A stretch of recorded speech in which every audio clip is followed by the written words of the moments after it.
আলহামদুলিল্লাহ, আমরা গত সপ্তাহে আল্লাহর প্রতি আমাদের দায়িত্ব 18-19টি পয়েন্ট নিয়ে আলোচনা করেছি। আজকে একজন মুসলমানের প্রতি আরেকজন মুসলমানের দায়িত্ব, একজন মুসলমানের প্রতি আরেকজন মুসলমানের দায়িত্ব।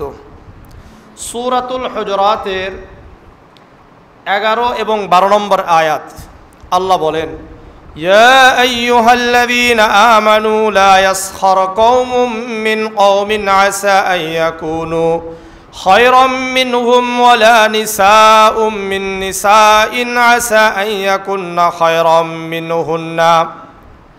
1 নম্বর দায়িত্ব আল্লাহ বলেন, ইয়া আইয়ুহাল্লাযীনা আমানু, হে ঈমানদারগণ, লা ইয়াসখার কওমুম মিন কওমিন আসা আন ইয়াকুনু খায়রাম মিনহুম, তোমাদের মধ্য হতে একজন ব্যক্তি যেন আরেকজন ব্যক্তিকে উপহাস না করে, ঠাট্টা না করে, তিরস্কার না করে। ঠাট্টা করা যাবে না, একজন আরেকজনকে নিয়ে ঠাট্টা উপহাস করা যাবে না। আল্লাহ বলেন, আসা আন ইয়াকুনু খায়রাম মিনহুম, হতে পারে যাদেরকে নিয়ে আমরা ঠাট্টা করছি তোমরা ঠাট্টা করো, উপহাস করো, তিরস্কার করো। যাদেরকে নিয়ে তিরস্কার করা হচ্ছে তারা উত্তম হতে পারে তাদের থেকে যারা তিরস্কার করে। যে তিরস্কার করে এর থেকে উত্তম কে হতে পারে? যাকে নিয়ে তিরস্কার করা হচ্ছে, উপহাস করা হচ্ছে, ঠাট্টা করা হচ্ছে।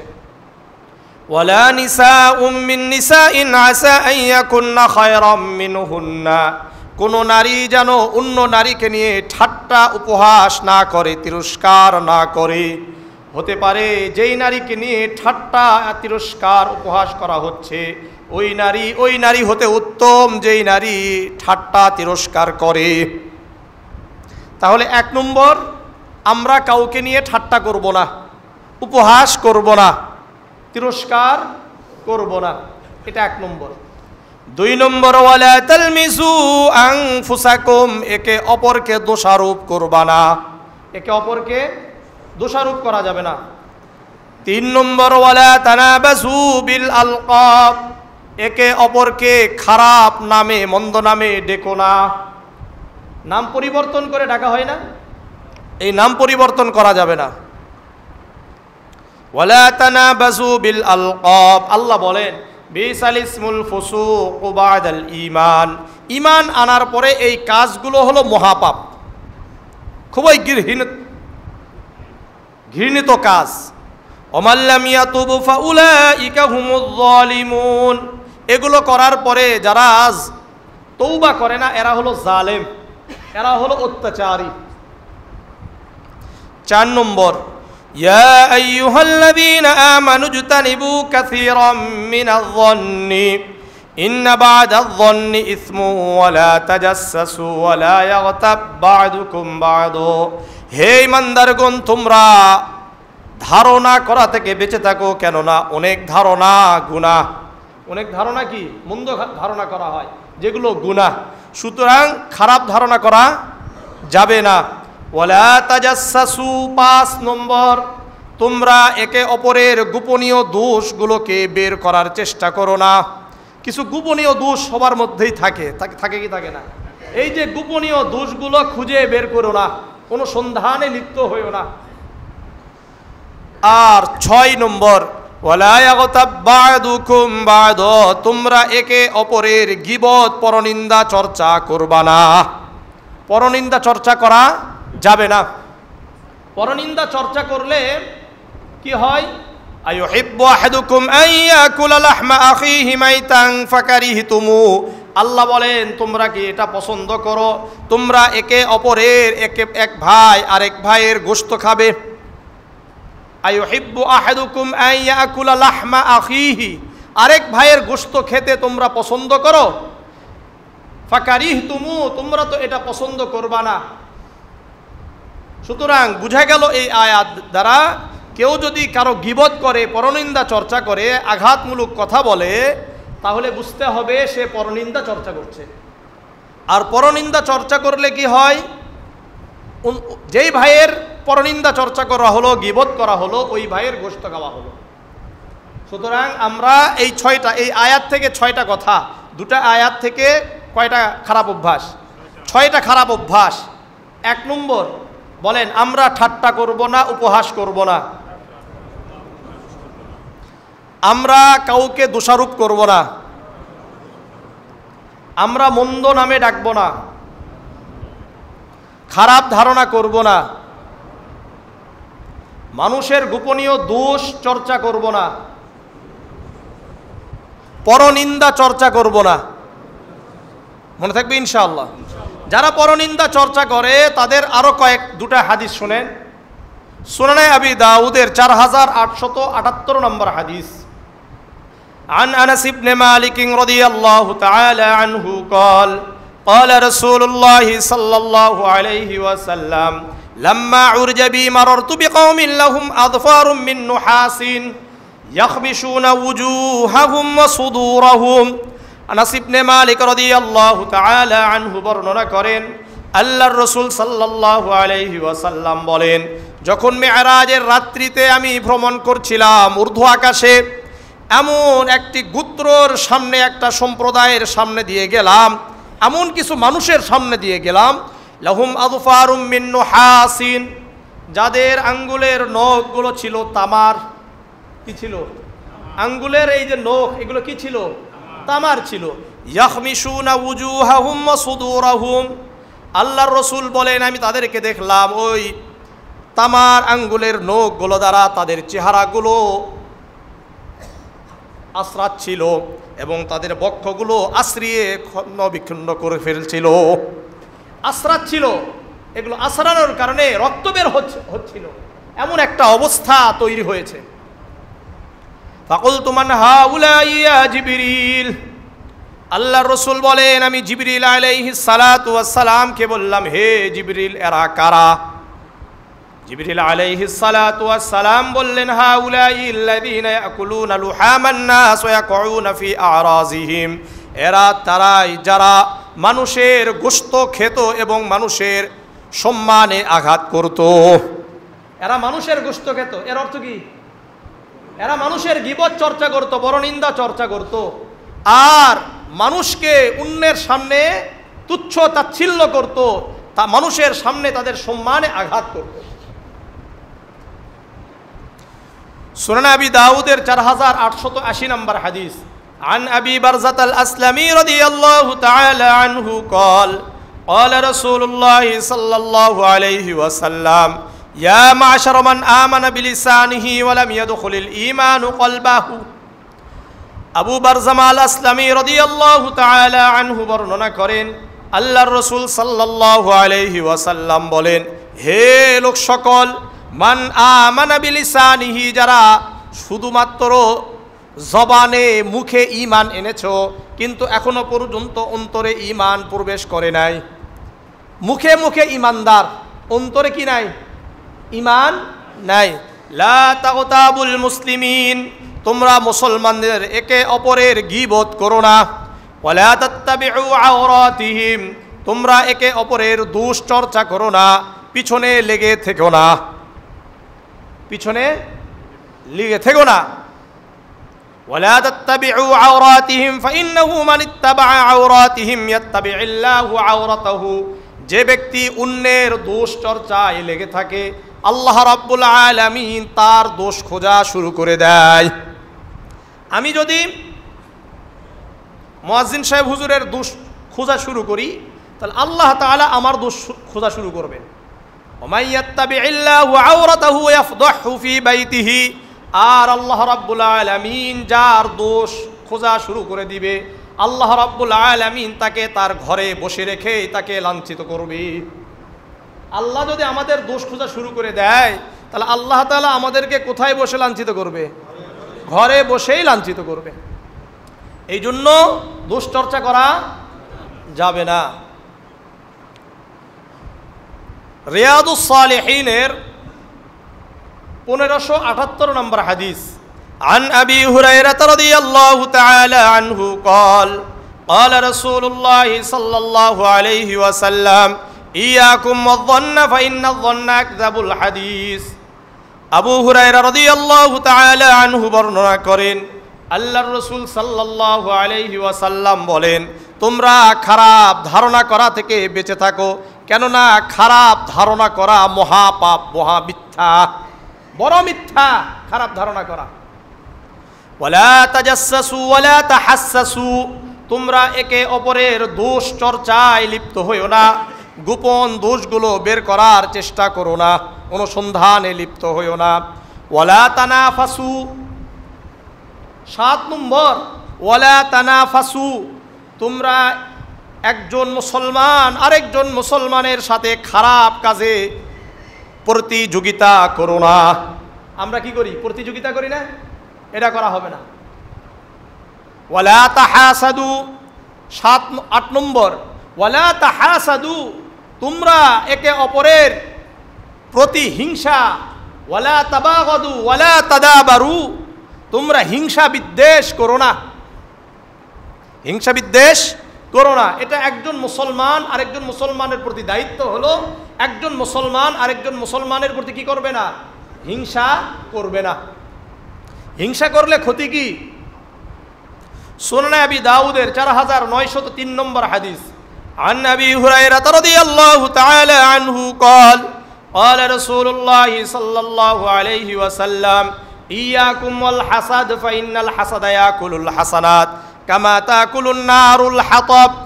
আবু হুরায়রা রাদিয়াল্লাহু তাআলা আনহু বর্ণনা করেন, আল্লাহর রাসূল সাল্লাল্লাহু আলাইহি ওয়াসাল্লাম বলেন, তোমরা হিংসা করা থেকে বেঁচে থাকো, কেননা হিংসা, ওয়া ইয়াকুমুল হাসাদ ফাইন্নাল হাসাদা ইয়াকুলুল হাসানাত, কেননা হিংসা তোমাদের আমলগুলোকে এমনভাবে ধ্বংস করে দিবে, জেলে পুড়ে ছাই করে দিবে। কামা তাকুলুন নারুল হাতাব, যেমন নাকি আগুন কাঠকে জ্বালিয়ে দেয়। কাঠ আর আগুন যদি একত্রিত হয় তাহলে কাঠ কি হবে? জ্বলে যাবে কি যাবে না? ঠিক তেমনি ভাবে অন্তরে যদি হিংসা থাকে আর আমলও থাকে, আমল কি হয়ে যাবে? শেষ হয়ে যাবে, ধ্বংস হয়ে যাবে। সুতরাং হিংসা করা যাবে না। ওয়ালা তাহাসাদু ওয়ালা তাদাবারু ওয়ালা তাবাগাদু ওয়া কুনু ইবাদাল্লাহি ইখওয়ানা, তোমরা পরস্পর পরস্পর ভাই ভাই হয়ে যাও। কামা আমারাকুম আল মুসলিমু আখুল মুসলিম, একজন মুসলমান আরেকজন মুসলমানের ভাই।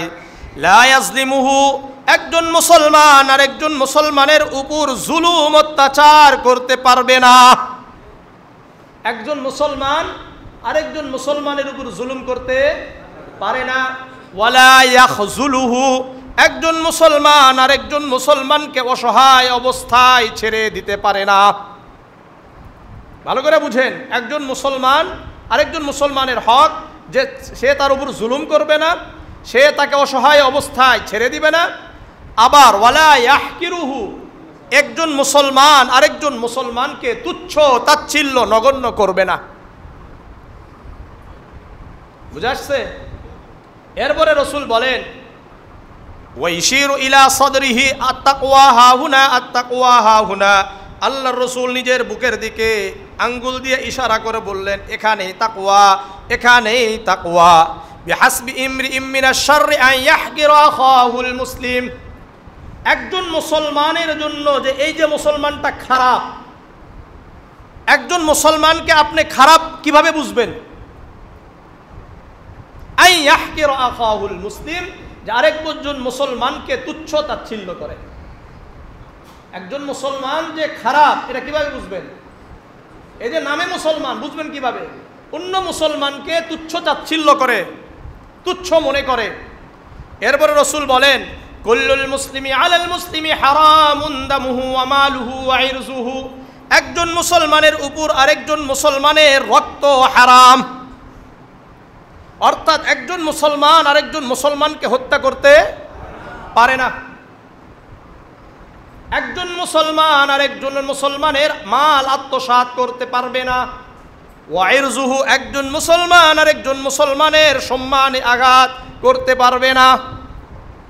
এই জন্য মুসলমানকে সহিহ বুখারীর 10 নম্বর হাদিস, আন আব্দুল্লাহ ইবনে আমর আনিন নবী সাল্লাল্লাহু আলাইহি ওয়াসাল্লাম قال المسلم من سلم المسلمون من لسانه ويده। আব্দুল্লাহ ইবনে আমর রাদিয়াল্লাহু তাআলা আনহু বর্ণনা করেন, আল্লাহর রাসূল সাল্লাল্লাহু আলাইহি ওয়াসাল্লাম বলেন, প্রকৃত মুসলমান তো ওই ব্যক্তি যেই ব্যক্তির হাত থেকে অন্য মানুষরা, অন্য মুসলমানরা নিরাপদে থাকে। একজন মুসলমান তো প্রকৃত মুসলমান তখন হবে যখন তার জবান থেকে, মুখ দ্বারা অন্য কোনো মুসলমান কষ্ট পাবে না, তারা নিরাপদে থাকবে। যদি আমার মুখের জবানের দ্বারা, মুখের দ্বারা, কথার দ্বারা অন্য কোনো মুসলমান ভাই কষ্ট পায়, তাহলে মনে করতে হবে যে আপনি মুসলমান না প্রকৃত। আপনি যদি হাত দিয়ে আঘাত করেন, লাঠি দিয়ে আঘাত করেন, তাহলে মনে করতে হবে আপনি প্রকৃত মুসলমান না। আপনি নামাজ পড়লেই হবে না। আমি কয়েকটা হাদিস বলতেছি আপনাদেরকে। সহিহ মুসলিমের 6473 নম্বর হাদিস, عن أبي هريرة رضي الله تعالى عنه أن رسول الله صلى الله عليه وسلم قال أتدرون ما المفلس। আবু হুরায়রা রাদিয়াল্লাহু তাআলা আনহু বর্ণনা করেন, আল্লাহর রাসূল সাল্লাল্লাহু আলাইহি ওয়াসাল্লাম বলেন, হে আমার উম্মত, হে আমার সাহাবারা, তোমরা কি জানো আমার উম্মতের মধ্যে সবচাইতে নিঃস্ব কে, অসহায় কে? সবচাইতে নিঃস্ব, অসহায়, গরিব, ফকির কে, মিসকিন কে? তোমরা কি জানো? ক্বালু আল মুফলিসু ফিনা মান লা দিরহাম লাহু ওয়ালা মাতাআ। সাহাবারা বললেন, ইয়া রাসূলুল্লাহ, ইয়া হাবিবাল্লাহ, আমাদের মাঝে ওই ব্যক্তি মুফলিস, ওই ব্যক্তি ফকির, ওই ব্যক্তি বেশি অসহায়, নিঃস্ব, যার কাছে টাকা পয়সা নাই, সম্পদ নাই। যার কাছে কি নাই? দিরহাম নাই, টাকা নাই, সম্পদ নাই। আমরা মনে করি এই ব্যক্তি আমাদের মধ্যে সবচাইতে গরিব, নিঃস্ব, অসহায়। রসুল বললেন, রসুল বললেন, না না, ইন্নাল মুফলিসা মিন উম্মতি ইয়াউমাল কিয়ামাহ। আল্লাহর রসুল বললেন, আমার উম্মতের মধ্য হতে ওই ব্যক্তি কিয়ামতের ময়দানে সবচাইতে বেশি নিঃস্ব হবে। ইন্না মিন উম্মতি ইয়াউমাল কিয়ামাতি ইয়াতি বিসলাতিন ওয়া সিয়ামিন ওয়া যাকাতিন। আমার উম্মতের মধ্য হতে যেই ব্যক্তি অনেক নামাজের সওয়াব নিয়ে কিয়ামতের ময়দানে আসবে, অনেক রোজার সওয়াব নিয়ে কিয়ামতের ময়দানে আসবে, অনেক যাকাত দেওয়ার সওয়াব নিয়ে কিয়ামতের ময়দানে আসবে, অনেক হজ করেছে, অনেক কিছু করেছে, অনেক আমল নিয়ে কিয়ামতের ময়দানে আসবে। ওয়া আতি কদ শাতামা হাযা ওয়া কাযাফা হাযা ওয়া আকলা মাল হাযা ওয়া সাফাকা দামা হাযা ওয়া দারাবা হাযা। কিন্তু সে অনেক নামাজ নিয়ে আসছে, অনেক যাকাতের সওয়াব নিয়ে আসছে, অনেক রোজার সওয়াব নিয়ে এসেছে, কিন্তু তে দুনিয়াতে কয়েকটা খারাপ কাজ করেছে। কি করছে? ওয়া আতি কদ শাতামা হাযা, কাউকে গালি দিয়েছিল। কাউকে কি করছে? গালি দিয়েছিল। ওয়া শাতামা হাযা ওয়া কাযাফা হাযা, কাউকে অপবাদ দিয়েছিল, কারো গীবত চর্চা করে আসছিল, অথবা কাউকে অপবাদ দিয়েছিল। একটা কাজ করে নাই, কিন্তু বলে দিয়েছেন যে এই কাজ করেছে। আমি খারাপ কাজ করি নাই, কিন্তু আমাকে অপবাদ দিয়ে কি করা হয়েছে? আমাকে অপবাদ দেওয়া হয়েছে যে এই কাজের সাথে আমি কখনো লিপ্তই ছিলাম না। এরকম হয় কি হয় না? হচ্ছে। বা শাতামা হাযা, এরপরে রসুল বলেন, ওয়া আকালা মাল হাযা, মানুষের মাল আত্মসাৎ করেছে, টাকা সম্পদ আত্মসাৎ করেছে। বিভিন্নভাবে টাকা আত্মসাৎ করা হয় কি হয় না? বর্তমান সমাজের মধ্যে বিচারের নাম দিয়ে আত্মসাৎ করে টাকা পয়সা। কথা বুঝেন নাই? অন্যায়ভাবে বিচার করে করে কি করে? এলাকার থেকে টাকা নাই। আপনি ওই টাকা দিয়ে যদি সারা জীবন 10টা মসজিদও বানান, কোনো কাজের না। বুঝেন নাই? 10 বার যদি হজ করেন, কোনো কাজ আসবে না। আত্মসাৎ করা টাকা কোনো কাজ আসবে না। ওয়া আকালা মাল হাযা, ইয়তিমের মাল আত্মসাৎ করেছে। নিজের বাবা মারা গেছে, ছোট ভাই আছে, ছোট বোন আছে, তাদের মাল আত্মসাৎ করেছে। ভাতিজা আছে ছোট, ভাতিজি আছে ছোট, এদের মাল আত্মসাৎ করেছে। এরকম আছে কি নাই? এই এলাকাতেও আছে। বোনের কে ঠিক মতো কি দেয় নাই, জমি জামা দেয় নাই, ধরা খাবে। এ যত বড় হাজি সাহেব কাজী সাহেব হয়ে যায়, কাজের না। যত বড় আলেম হোক, এক কথাই বলে, আমি ওয়ালিউল্লাহ, যদি আমার ভাইয়ের মাল আত্মসাৎ করি, আমার ভাতিজার মাল আত্মসাৎ করি, আমার ভাগিনার মাল আত্মসাৎ করি, অথবা যার কোনো কিছু যদি আমি আত্মসাৎ করি, আমার অবস্থা করুণ হয়ে যাবে। ওয়া আকালা মাল হাযা, ওয়াসাফাকা দামা হাযা, কাউকে খুন করেছে, কাউকে গুলি করে মারছে, কাউকে হত্যা করেছে। ওয়াসাফাকা দামা হাযা এই করে আসছে। ওয়াদারাবা হাযা, কাউকে থাপ্পড় দিয়েছে। এই কাজগুলা করে এগুলোও করেছে, আবার নামাজও পড়ছে, রোজাও রাখছে, যাকাতও আদায় করছে, মাথায় টুপিও ছিল, দাড়িও ছিল, হজও করছে, সবই করছে। এই করে কোথায় আসছে? কিয়ামতের ময়দানে আসছে। রাসূল বলেন এই ব্যক্তি সবচাইতে অসহায়। কেন? ফায়ুতা হাযা মিন হাসানাতিহি ওয়া হাযা মিন হাসানাতিহি, কেননা ওই যে হকদার, দুনিয়াতে যার মাল আত্মসাৎ করেছেন, যাকে মারছেন, কাউকে থাপ্পড় দিয়েছেন, কারো গীবত করেছেন, অথবা কি করা হয়েছে, আমরা অনেক সময় অপবাদ দিয়েছি, গালি দিয়েছি, এই যে হকদার, এই ব্যক্তিকে তার আমল থেকে ওই যে নামাজ নিয়ে আসছে, রোজা নিয়ে আসছে, যাকাত নিয়ে আসছে, সব কিছু দিতেই থাকবে, দিতেই থাকবে, দিতে দিতে শেষ। ফাইন ফুনিয়াত হাসানাতুহু ক্বাবলা আন ইয়াকদা মা আলাইহি, হক যতটুকু পাওনা ছিল দিতে পারে নাই, এখন কি করবে? উখিযা মিন খাতায়াহুম, ওই হকদারদের যে গুনাহগুলো আছে, এই গুনাহগুলো আল্লাহ তাআলা নিয়ে এই জালেমের উপরে যে দুনিয়াতে জুলুম করে আসছে, মানুষকে মারছে, মানুষের মাল আত্মসাৎ করেছে, গালি দিয়েছে, এই ব্যক্তির উপর এটা দিয়ে দিবে এই গুনাহগুলো। সুম্মা তুরিহা ফিন্নার, অতঃপর ওই হাজী সাহেব, ওই নামাজি, ওই রোজাদারকে নিক্ষেপ করা হবে জাহান্নামে। বুঝে আসছে? এই জন্য চিন্তা করবেন কাউকে থাপ্পড় দেওয়ার আগে, চিন্তা করবেন কারো রক্ত ঝরানোর আগে, চিন্তা করবেন কারো মাল আত্মসাৎ করার পূর্বে, চিন্তা করবেন কাউকে গালি দেওয়ার আগে, চিন্তা করবেন কাউকে অপবাদ দেওয়ার আগে, চিন্তা করবেন কারো গীবত করার আগে, যে কিয়ামতের ময়দানে আজকে কোনো বিচার হচ্ছে না, কিন্তু কিয়ামতের ময়দানে অবশ্যই অবশ্যই করায় গুন্ডাই হিসাব করে আল্লাহ রাব্বুল আলামিন কাউকে জান্নাত দিবেন, কাউকে জাহান্নাম দিবে। বুঝা আসছে? ছাড় দিবেন আল্লাহ তাআলা। আরেকটা হাদিস বলি আপনাদেরকে, সুনানে নাসাইর 3999, কত হবে? হ্যাঁ, এই তো মাশাআল্লাহ 3999 নম্বর হাদিস। আন ইবনে আব্বাস সুইলা আম্মান ক্বাতালা মুমিনান মুতাআম্মিদান সুম্মা তাবা ওয়া আমানা ওয়া আমিলা সালিহান সুম্মা ইহতাদা।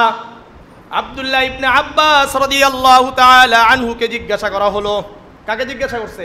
আব্দুল্লাহ ইবনে আব্বাসকে, ওই ব্যক্তি সম্পর্কে যে ব্যক্তি একজন মুসলমান মুমিনকে ইচ্ছাকৃতভাবে হত্যা করেছে, একেবারে ইচ্ছাকৃতভাবে হত্যা করছে একজনকে, ইচ্ছাকৃতভাবে। এরপরে ইচ্ছাকৃত হত্যা করছে, করার পরে সুম্মা তাবা, তওবা করছে, ওয়া আমানা ওয়া আমিলা সালিহা, ঈমান এনেছে, আমল করেছে, সুম্মা ইহতাদা, হেদায়েতের উপর ছিল। এই ব্যক্তি যদি তওবা করে তাহলে কি তার তওবা কবুল হবে? আব্দুল্লাহ ইবনে আব্বাসকে জিজ্ঞাসা করতেছেন, আপনারা এখন উত্তর দিয়েন না, রাসূল কি বলেন, আল্লাহ কি বলেন সেটা দেখতে হবে, ব্যক্তিগত কোনো কথা নাই। আমাদেরকে সতর্ক থাকতে হবে। কেন? আমরা সবাই কার কাছে যাব? আল্লাহর কাছে ফিরে যেতে হবে। সুতরাং সতর্কতা অবলম্বন করা এটা আমাদের জন্য অপরিহার্য। তো আব্দুল্লাহ ইবনে আব্বাস বলেন, ওয়া আন্না লাহু তাওবা, তার তওবা কবুল হয় কিভাবে? সামিআতু নাবিয়াকুম সাল্লাল্লাহু আলাইহি ওয়াসাল্লাম ইয়াকুল, আমি তোমাদের নবী মুহাম্মদুর রাসূলুল্লাহ সাল্লাল্লাহু আলাইহি ওয়াসাল্লামকে বলতে শুনেছি, উনি বলেন, ইয়াজিউ মুতাআল্লিকান বিল কাতিল তাশখাবু আওদাজুহু দামান, এই নিহত ব্যক্তি যাকে হত্যা করছে, যাকে কি করছে, যে মুসলমানকে হত্যা করা হয়েছে, এই মুসলমান নিহত ব্যক্তি, এই শহীদ ব্যক্তি যাকে হত্যা করছে, জুলুম করে হত্যা করেছে, এই ব্যক্তি হত্যাকারীর হাত ধরবে। কি করবে? কিয়ামতের ময়দানে এইভাবে হাত ধরবে, আর ওই নিহত ব্যক্তি, ওই শহীদ ব্যক্তির হাত থেকে রক্ত বের হতে থাকবে, শিরা থেকে রক্ত বের হবে, আর আল্লাহ তাআলার সামনে আনবে, এনে বলবে, আই রব্বি সাল হাদা ফিমা কতালানি, হে আল্লাহ, আপনি তাকে জিজ্ঞাসা করেন সে আমাকে কেন অন্যায়ভাবে হত্যা করেছিল, কি কারণে আমাকে হত্যা করেছে, কি কারণে আমাকে হত্যা করেছিল, আপনি তাকে জিজ্ঞাসা করেন। সুম্মা ক্বালা ওয়াল্লাহি লাকাদ আনজালাহা আল্লাহু সুম্মা মা নাসাখাহা ওয়া মান লাম ওয়া মান ইয়াকতুল মুমিনা মুতাআম্মিদান ফাজাযাউহু জাহান্নাম। আব্দুল্লাহ ইবনে আব্বাস বলেন, আল্লাহর কসম করে বলছি, আল্লাহ রাব্বুল আলামিন আয়াত অবতীর্ণ করেছিলেন, ওয়া মান ইয়াকতুল মুমিনা মুতাআম্মিদান ফাজাযাউহু জাহান্নাম। যে ব্যক্তি কোনো মুসলমান মুমিনকে ইচ্ছাকৃতভাবে হত্যা করলো, তার বিনিময় হলো জাহান্নাম। এই জন্য মানুষকে হত্যা করার পূর্বে চিন্তা করবেন, এরপরে যতই আপনি আমল করেন কাজে আসবে না। আগে জাহান্নামে যেতে হবে, এরপরে শাস্তি দেওয়ার পরে ভিন্ন কথা। আর না হলে দুনিয়াতে থেকে যদি বাঁচতেই চান তাহলে কিসাস হবে। কিসাস, কিসাস মানে কি? জানের বদলে জান। মনে করলেন আমি ওয়ালিউল্লাহ, মুয়াজ্জিন সাহেবের ছেলেকে হত্যা করেছি, এখন ইসলামের আইন কি? আমাকেও কি করা হবে? হত্যা করা হবে, অথবা ফিদিয়া দিতে হবে 100 উট, অথবা তারা যদি ক্ষমা করে দেয় ভিন্ন কথা, কিন্তু ক্ষমা কেউ করে? এত সহজ? তো যাই হোক, হত্যা করার পূর্বে চিন্তা করতে হবে। আমি আপনাদের কাছে বারংবার অনুরোধ করে বলবো, এমন কোনো কাজে আমরা লিপ্ত হব না যেটা আমার দুনিয়াও নষ্ট হয়ে যায়, আখিরাতও নষ্ট হয়ে যায়। এমন জীবন গড়ব না আমরা, এমন জীবন গঠন করব না যেই জীবনের পরে যখন আমরা মৃত্যুবরণ করব, সবাই হাসি মুখে এটাকে বরণ করবে, আলহামদুলিল্লাহ বলে দিল। আপনাদেরকে আরেকটা হাদিস শুনাই, সহিহ বুখারীর 1367 নম্বর হাদিস।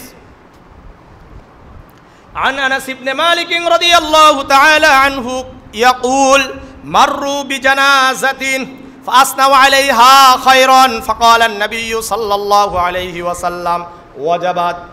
আনাস ইবনে মালিক রাদিয়াল্লাহু তাআলা আনহু বর্ণনা করেন, আল্লাহর রাসূলের সাহাবারা একটা জানাজার সামনে দিয়ে গেলেন, একটা মৃত ব্যক্তির জানাজা হবে, এর সামনে দিয়ে গেলেন। আসনাউ আলাইহা খায়রান, সাহাবারা ওই ব্যক্তির প্রশংসা করেছে। ফাকালান নবী সাল্লাল্লাহু আলাইহি ওয়াসাল্লাম ওয়াজাবাত, আল্লাহর রাসূল বললেন ওয়াজিব হয়ে গেছে। কি বলছেন? ওয়াজিব হয়ে গেছে। সুম্মা মাররু বিউখরা, আবার কিছুক্ষণ পরে আরেকটা জানাজা আরেকটা মৃত ব্যক্তির সামনে দিয়ে গেছে। ফাসনাউ আলাইহা শাররান, আবার সাহাবারা ওই ব্যক্তি সম্পর্কে দ্বিতীয় যে জানাজা, দ্বিতীয় যে ব্যক্তি মৃত ব্যক্তির সামনে দিয়ে গেছে, আল্লাহ রসুলের সাহাবারা নিন্দা সূচক মন্তব্য করেছে, অর্থাৎ খারাপ মন্তব্য করেছে। ফাকালা ওয়াজাবাত, আল্লাহর রসুল বললেন ওয়াজিব হয়ে গেছে। ভালো মন্তব্য করছে, আল্লাহ রসুল বললেন ওয়াজিব হয়ে গেছে। খারাপ মন্তব্য করেছে, আল্লাহ রসুল বলেছেন ওয়াজিব হয়ে গেছে। ফাকালা উমর ইবনুল খাত্তাব রাদিয়াল্লাহু তাআলা আনহু মা ওয়াজাবাত ইয়া রাসূলুল্লাহ। উমর ইবনুল খাত্তাব রাদিয়াল্লাহু তাআলা আনহু বললেন, ইয়া রাসূলুল্লাহ ওয়াজাবাত কি? ওয়াজাব কি? ওয়াজিব হয়েছে? আপনি খালি বললেন যে ওয়াজাবাত ওয়াজাবাত, দুই জায়গায় বললেন, কি ওয়াজিব হয়েছে? ফাকালা রাসূলুল্লাহ সাল্লাল্লাহু আলাইহি ওয়াসাল্লাম হাযা আসনাইতুম আলাইহি খায়রান ওয়াজাবাত লাহুল জান্নাহ, তোমরা যে ব্যক্তি সম্পর্কে ভালো ধারণা করলে, ভালো প্রশংসা করলে, ওই ব্যক্তির জন্য জান্নাত ওয়াজিব হয়ে গেছে। হাযা আসনাইতুম আলাইহি শাররান, আর যে ব্যক্তি সম্পর্কে তোমরা নিন্দাসূচক মন্তব্য করলে, খারাপ মন্তব্য করলে, ওই ওয়াজাবাত লাহুন নার, ওই ব্যক্তির জন্য জাহান্নাম ওয়াজিব হয়ে গেছে। একজন ব্যক্তি মারা গেছে, খুব এলাকায় খুব কি করতো? অনিষ্টতা চালাতো, যাকে তাকে ধরে মারতো, যার তার কাছ থেকে কি করতো? টাকা মাল আত্মসাৎ করতো, যাকে তাকে গালি দিত। এই ব্যক্তি মনে করলেন মারা গেছে, এখন আপনারা কি বলবেন? আলহামদুলিল্লাহ বলে, বলে কি বলে না? এখন এই যে আলহামদুলিল্লাহ বললো, অধিকাংশই সবাই আলহামদুলিল্লাহ বলে, এর অর্থ হলো আপনি জাহান্নামী। আমি আমার কথা বলছি, আমি ইমাম সাহেব হয়ে এমন এমন কাজ করি, এলাকার মানুষ অতিষ্ঠ। এখন যদি দেখবেন অনেক আছে, অনেক জায়গায় হয় এরকম যে ইমাম সাহেব চলে গেছে, সবাই আলহামদুলিল্লাহ বলছে, এর অর্থ হলো অধিকাংশই কি তার উপর অসন্তুষ্ট ছিল। আমি এমন কোনো কাজ করলাম যেই কাজের কারণে আপনারা অসন্তুষ্ট হলেন, আমি মারা গেলাম, আপনারা কি বললেন? আলহামদুলিল্লাহ বললেন। তাহলে আমার জন্য জাহান্নাম ওয়াজিব না জান্নাত ওয়াজিব? জাহান্নাম ওয়াজিব। আর যদি আমি মারা গেলাম, আপনারা সবাই ভালো মন্তব্য করলেন, তাহলে জান্নাত ওয়াজিব। বলেছেন কে? রাসূলুল্লাহ সাল্লাল্লাহু আলাইহি ওয়াসাল্লাম। সহিহ বুখারীর 1367 নম্বর হাদিস। আপনারা আবার বলতে পারেন যে হুজুর কোন জায়গা থেকে বলল? এরপরে রাসূল বলেন আনতুম শুহাদাউল্লাহি ফিল আরদ, কেননা তোমরা তো দুনিয়াতে আল্লাহ তাআলার সাক্ষী।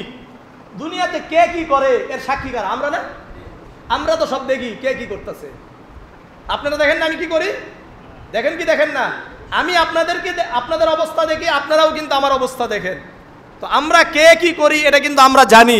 সুতরাং ভালো করলে আলহামদুলিল্লাহ, অর্থাৎ মারা গেলে ইন্না লিল্লাহি ওয়া ইন্না ইলাইহি রাজিউন। ভাইটা মারা গেছে, কত ভালো ছিল, আবার মারা গেছে, আলহামদুলিল্লাহ, ভালো হয়েছে, খারাপ হয়েছে, ভালো হয়েছে, গেছে, ভালো হয়েছে, অতিষ্ঠ করে মারছে আমাদেরকে, এলাকা শেষ করে দিছে, হয় কি হয় না? আল্লাহ বুঝার তৌফিক দান করেন, আল্লাহ বুঝার তৌফিক দান করেন, আল্লাহ আমাদেরকে নেককার হয়ে যাওয়ার তৌফিক দান করেন। এমন জীবন আমরা গঠন করব, মরব যখন আমরা এই পুরা দুনিয়াটা কাঁদবে।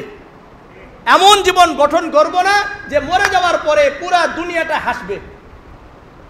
আপনাদের হাতে পায়ে ধরে বলছি, এমন কোনো কাজ করবেন না যে আগামীতে আপনাদের সন্তানরা আপনার পরিচয় দিতে লজ্জা বোধ করে।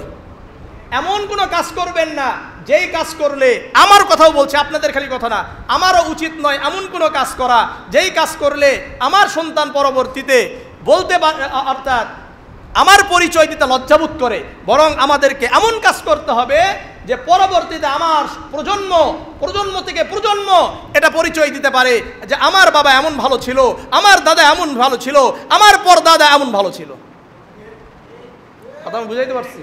আল্লাহ বুঝার তৌফিক দান করেন, আল্লাহ বুঝার তৌফিক দান করেন। তাহলে সুন্দর জীবন গঠন করবেন তো ইনশাআল্লাহ? কারা কারা করতে রাজি আছেন সবাই? হ্যাঁ, আল্লাহ রাব্বুল আলামিন আমাদেরকে সুন্দর জীবন গঠন করার তৌফিক দান করেন। অসুন্দর জীবন গঠন করা থেকে আল্লাহ তাআলা আমাদেরকে হেফাজত করেন, হেফাজত করেন। এরপরে আরেকটা হাদিস সহিহ মুসলিমের 6746 নম্বর হাদিস। عن أبي هريرة رضي الله تعالى عنه قال قال رسول الله صلى الله عليه وسلم من نفس عن مؤمن كربة من كرب الدنيا نفس الله عنه كربة من كرب يوم القيامة। আবু হুরায়রা রাদিয়াল্লাহু তাআলা আনহু বর্ণনা করেন, আল্লাহর রাসূল সাল্লাল্লাহু আলাইহি ওয়াসাল্লাম বলেন, একজন মুসলমান আর একজন মুসলমানের কোনো একটা কষ্টকে যদি দূর করে দেয়, কিয়ামতের ময়দানে আল্লাহ রাব্বুল আলামিন ওই ব্যক্তির কষ্টকে দূর করে দিবেন। তাহলে আমাদের আরেকটা দায়িত্ব হলো, যে কোনো মুসলমান ভাই যদি কোনো কষ্টের মধ্যে পড়ে যায়, এই কষ্ট দূর করে দেওয়া। যদি আমরা অন্যের কষ্ট দূর করে দিই, কিয়ামতের ময়দানে আল্লাহ তাআলা আমাদের কষ্টকে দূর করে দিবেন। ওমাই ইয়াসসারু আলা মুসরিন ইয়াসসারাল্লাহু আলাইহি ফিদ দুনিয়া ওয়াল আখিরা। কোনো ব্যক্তি যদি অন্য কোনো মুসলমান ভাইয়ের কোনো অভাব দূর করে দেয়, আল্লাহ তাআলা কিয়ামতের ময়দানে তার অভাব দূর করে দিবেন। দুনিয়াতে অভাব দূর করবেন, কিয়ামতের ময়দানে অভাব দূর করে দিবেন। আবার এই হাদিসের অর্থ হলো, যদি দুনিয়াতে আমরা সহজ আচরণ করি অন্যের সাথে, আল্লাহ তাআলা কিয়ামতের ময়দানে আমাদের উপরে, আমাদের সাথে সহজ আচরণ করবে, কঠিন আচরণ করবে না। ওমান সাতরা মুসলিমান সাতরাহুল্লাহু ফিদ দুনিয়া ওয়াল আখিরাহ। কোন ব্যক্তি যদি মুসলমান ভাইয়ের একটা দোষকে গোপন করে দেয়, কেন আল্লাহ রাব্বুল আলামিন দুনিয়াতে এবং আখিরাতেও তার দোষকে গোপন করে দিবেন। ওয়াল্লাহু ফি আউনিল আবদি মা কানাল আবদু ফি আউনি আখিহি। সর্বদা আমরা একে অপরের সাহায্য করব। আল্লাহর রাসূল বলেন, আল্লাহু ফি আউনিল আবদি মা কানাল আবদু ফি আউনি আখিহি। আল্লাহ রাব্বুল আলামিন একজন বান্দার ওই সময় পর্যন্ত সাহায্য করতে থাকে যতক্ষণ পর্যন্ত বান্দা তার ভাইয়ের সাহায্য করতে থাকে। তাহলে আমরা অন্যদের সাহায্য করব তো ইনশাআল্লাহ? করলে কি হবে?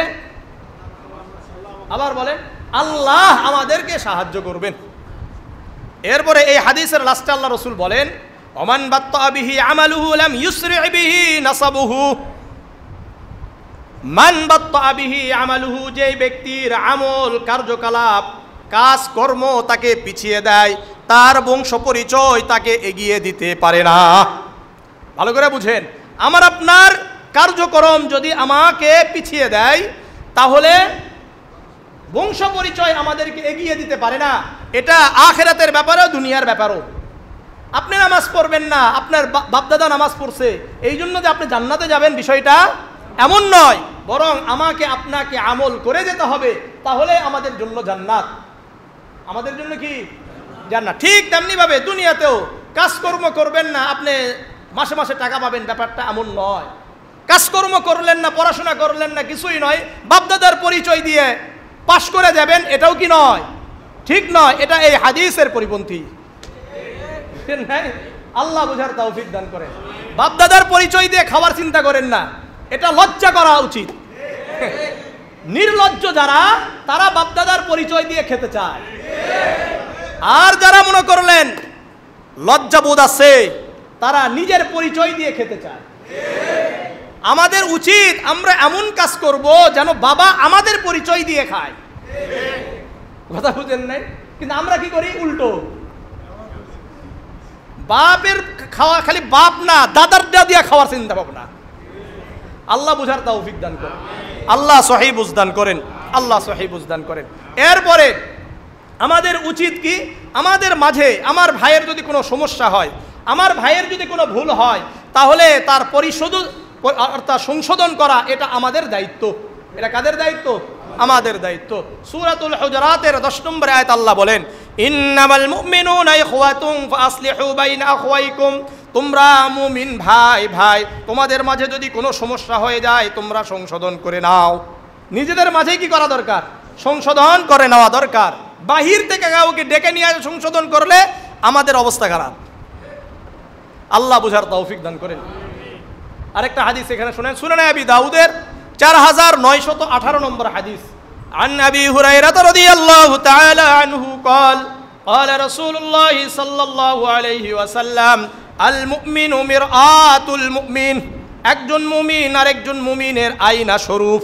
একজন মুমিন আরেকজন মুমিনের কি বলেন? আয়না। এর অর্থ কি বলছিলাম আমি একবার? আয়না হলো একটা তো আয়নাই। দ্বিতীয় অর্থ, আপনি যখন আয়নার সামনে দাঁড়াই, বলেন আমার চেহারায়, আমার শরীরে, আমার কাপড়ে কোনো যদি দাগ থাকে, কোনো জায়গায় যদি কোনো স্পট থাকে, আয়না কাকে বলবে? আপনাদেরকে ডেকে বলবে না আমাকে বলবে? আবার বলেন, আমাকে বলবে। অর্থাৎ যে ব্যক্তি আয়নার সামনে দাঁড়িয়েছে তাকেই তার দোষগুলো বলে দেয়, যে তোমার চেহারা এই সমস্যা আছে, তোমার গালে এই সমস্যা আছে, তোমার দাড়ির এখানে খাবার লেগে আছে, তোমার মুজে এখানে কিছু লেগে আছে, তোমার কাপড়ে এটা লেগে আছে। আয়না কাকে বলে? যে ব্যক্তি আয়নার সামনে দাঁড়িয়েছে। ঠিক তেমনিভাবে প্রত্যেক মুমিন আরেকজন মুমিনের আয়না। এর অর্থ হলো যেই মুমিনের ভুলগুলো আমার সামনে পড়ে যাবে, আমি স্বয়ং তাকেই কি করব? বলে সংশোধন করে দিব। এটা অন্যদেরকে বলা ঠিক না। আল্লাহ বুঝার তৌফিক দান করেন, আল্লাহ বুঝার তৌফিক দান করেন। ওয়াল মুমিনু আখুল মুমিন, একজন মুমিন আরেকজন মুমিনের ভাই। ইয়াকুফু আলাইহি সাইআতাহু, আল্লাহর রাসূল বলেন একজন মুমিনের কোনো ক্ষতি হচ্ছে, এটার হেফাজত করার দায়িত্ব আরেকজন মুমিনের। ওয়াহুদুহু মিন ওয়ারাইহি, একজন মুমিন এলাকায় নাই, বাড়িতে নাই, তাহলে বাড়িতে যেহেতু নাই, এখন তার ঘরের হেফাজত, তার বাড়ির হেফাজত, তার সম্পদের হেফাজতের দায়িত্ব তার প্রতিবেশী আরেকজন মুসলমান মুমিনের। অথচ আমরা কি করি? চা খালি গেলেই সুযোগ একটা, কি বাড়িতে নাই, এখন একটা সুযোগ নিয়ে নিচ্ছে, নাই কি নাই না? আল্লাহ হেফাজত করেন। আমাদের উচিত কি ছিল আর করলামটা কি? করার দরকার একটা, করি কি আরেকটা। জামিআ তিরমিজির 2736 এবং 37 নম্বর হাদিস। আন আলী রাদিয়াল্লাহু তাআলা আনহু قال قال رسول الله صلى الله عليه وسلم للمسلم على المسلم ست بالمعروف। আলী ইবনে আবি তালিব রাদিয়াল্লাহু তাআলা আনহু বর্ণনা করেন, আল্লাহর রাসূল সাল্লাল্লাহু আলাইহি ওয়াসাল্লাম বলেন, একজন মুসলমানের উপর আরেকজন মুসলমানের হক হলো 6টা। কয়টা? 6টা। এটার আলোচনা আমি আপনাদের সাথে একবারে দীর্ঘ বিস্তারিত আলোচনা করেছিলাম, আর এবারের আলোচনাটা আমি নিয়ে আসছি বিভিন্ন হাদিস থেকে। লিল মুসলিমি আলাল মুসলিমি সিত্তুন বিল মারুফ, 6টা। ইসাল্লিমু আলাইহি ইযা লাকিয়াহু, যখন একজন মুসলমান আর একজন মুসলমানের সাথে সাক্ষাৎ হবে, সঙ্গে সঙ্গে বলা আসসালামু আলাইকুম ওয়া রাহমাতুল্লাহি ওয়া বারাকাতুহু। দ্বিতীয় নাম্বার এখানে ওয়ায়ুজিবুহু ইযা দাআহু, যখন দাওয়াত দিবে দাওয়াত গ্রহণ করা। 3 নম্বর ওয়াইসাম্মিতুহু ইযা আতাসা, কেউ হাঁচি দেওয়ার পরে বলবে আলহামদুলিল্লাহ, সঙ্গে সঙ্গে বলা ইয়ারহামুকুমুল্লাহ। আর যিনি হাঁচি দিয়েছেন আলহামদুলিল্লাহ বলেছেন, উনি আবার বলবেন ইয়াহদিকুমুল্লাহু ওয়া ইউসলিহু বালাকুম। বুঝে আসছে? ওয়া ইয়াউদুহু ইযা মারিদা, কেউ যদি অসুস্থ হয় তার সেবা করা, তাকে দেখতে যাওয়া। ওয়া ইয়াতবাউ জানাজাতাহু, কেউ যদি মারা যায় তার জানাজায় অংশগ্রহণ করা। কি করা? অংশগ্রহণ করা। এখানে কিন্তু ভালো একটা ব্যাপার, যারা আল্লাহওয়ালা হয় তাদের দুনিয়াতে টাকা পয়সা কিচ্ছু নাই, কিন্তু দেখবে তার জানাজার মানুষের অভাব নাই। আছে? তার মানুষের অভাব আছে জানাজার? আর অনেক টাকা পয়সা আছে, জুলুম করেছে, অত্যাচার করেছে, আত্মসাৎ করে খেয়ে খেয়ে বড় হয়েছে, কয়েকটা বাড়ি আছে, কিন্তু দেখবে তার জানাজায় মানুষ নাই। আর থাকলেও যারা বেনামাজি ওযুবিহীন অবস্থায় কোথায় গেছে? জানাজায় গেছে। আছে কি নাই? আপনি দুনিয়াদারদের জানাজাগুলো দেখেন না? দেখেন নাই আপনারা? নারী পুরুষ একসাথে ঢুকে আল্লাহু আকবার, এ জানাজা হইছে, জানাজা হইছে। আবার এমন জীবন গঠন করেন না যে আল্লাহওয়ালারা উলামায়ে কেরামরা আপনার জানাজা পড়াইতেই কি চায় না, যেতে চাই না, এমন যেন না হয়।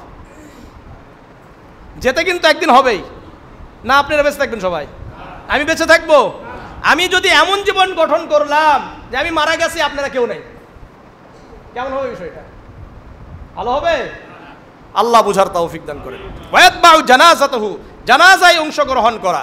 ওয়া ইউহিব্বু লাহু মা ইউহিব্বু লিনাফসি, নিজের জন্য যা পছন্দ করা অন্যের জন্য তাই পছন্দ করা, অন্যের কল্যাণ কামনা করা, এটা একজন মুসলমানের দায়িত্ব।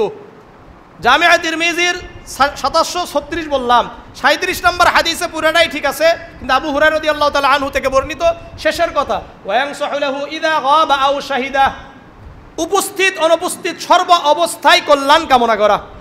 সর্ব অবস্থায় কি করা? কল্যাণ কামনা করা।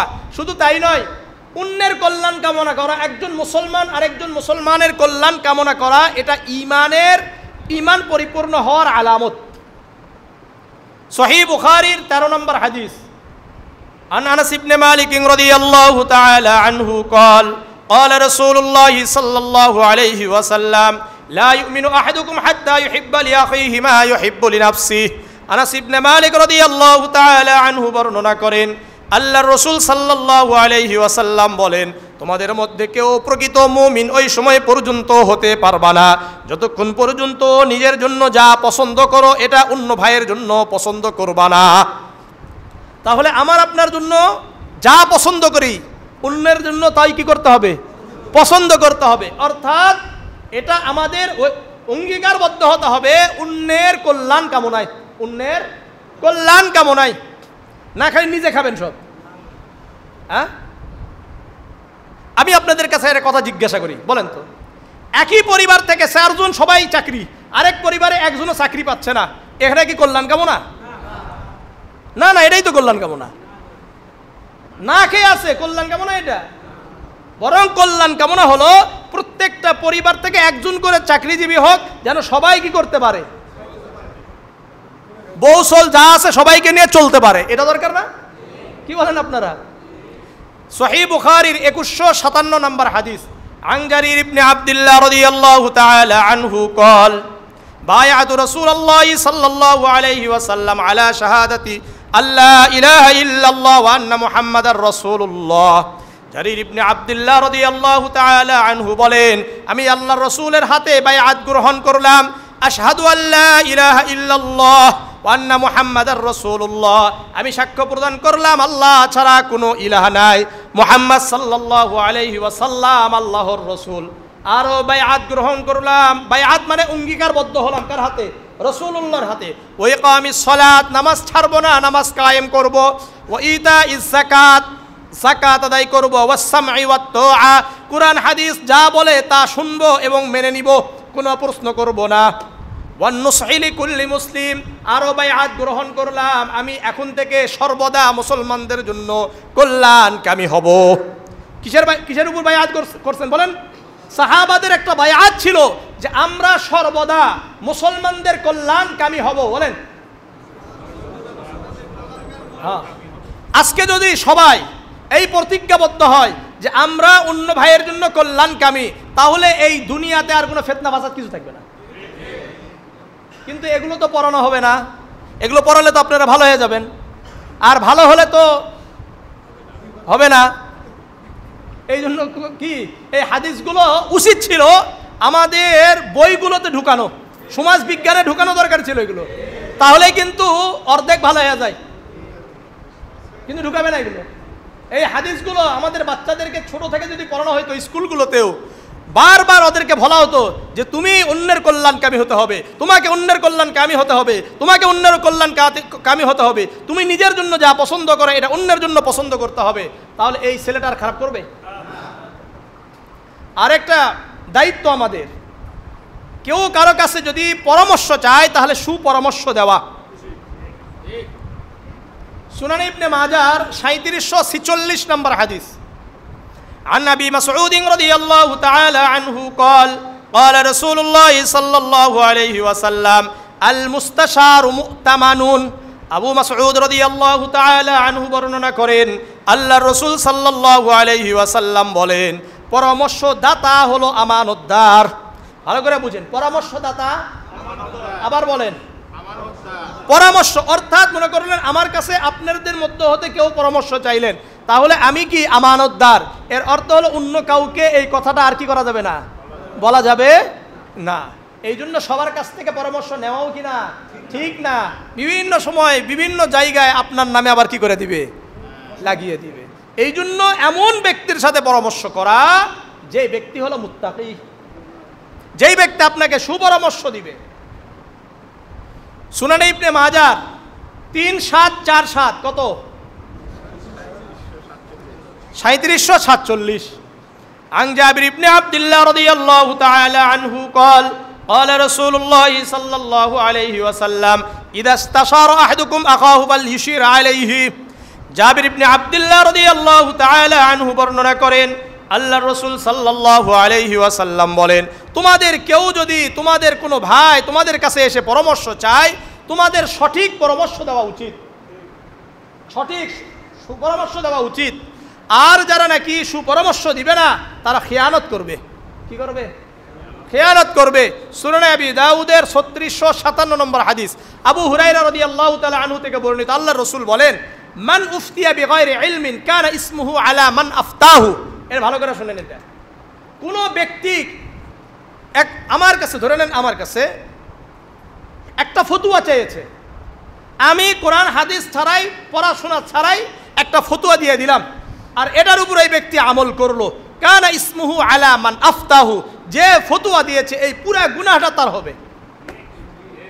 এই জন্য আপনাদেরও উচিত যার তার কাছ থেকে আবার কি চাওয়া যাবে না, ফতুয়া চাওয়া যাবে না, নির্ভরযোগ্য হতে হবে। এই জন্য বিশেষ করে ফতুয়া একেবারে নির্ভরযোগ্য কাউকে যদি আপনি না পান, তাহলে অবশ্যই ফতুয়া বোর্ড আছে, মাদ্রাসাগুলো আছে, সেখানে লিখিত আকারে ফতুয়া নেবেন, এটা হলো সবচাইতে ভালো।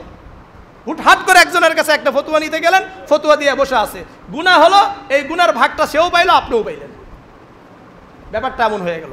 ওমান আশারা আলা আখিহি বিআমরিন ইয়ালামু আন্না রুশদা ফি গায়রিহি ফাকাদ খানাহু। আর একজন ব্যক্তি আপনার কাছে পরামর্শ চেয়েছে, আপনিও পরামর্শ দিয়েছেন, কিন্তু আপনি জানেন যে যেই ব্যাপারে পরামর্শ দিয়েছেন এটা থেকে অন্য কাজ করলে বেশি ভালো হইতো, বুঝেন নাই?